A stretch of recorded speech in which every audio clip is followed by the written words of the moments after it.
If your holiday weekend celebrations include alcohol, a new study shows you may want to pace yourself.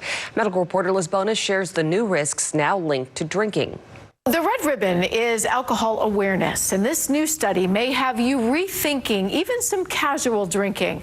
Researchers found alcohol now linked to more than 60 diseases, and half of those were never previously linked to alcohol intake. To find this out, researchers looked at the alcohol intake of more than 500,000 adults who were mainly men. Dr. Chris Toole, the director of addiction services at Ohio's Lindner Center of Hope, says based on hospital stay data, it was clear that guys who drank alcohol regularly were much more likely to develop one or more of these alcohol-related diseases compared to those who were occasional drinkers. This study even looked at moderate use.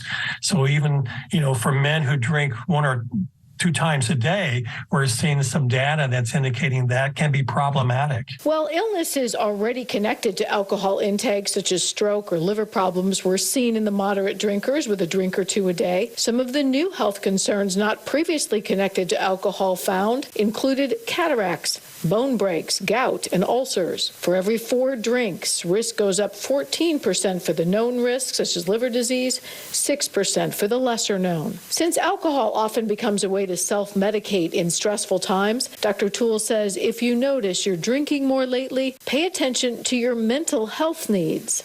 We do know that 83% of folks that do have a substance use disorder also have a co-occurring mental health issue. So that's the rule rather than the exception. So a lot of times it may show up as depression, anxiety, trauma, grief, and loss.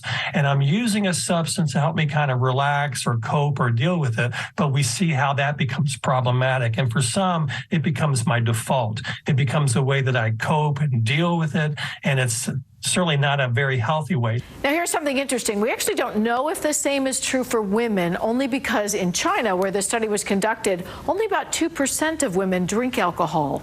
So they were considered the control group, which helped researchers establish this alcohol disease connection. I'm medical reporter Liz Bonas. Now back to you. All right, let's check back in.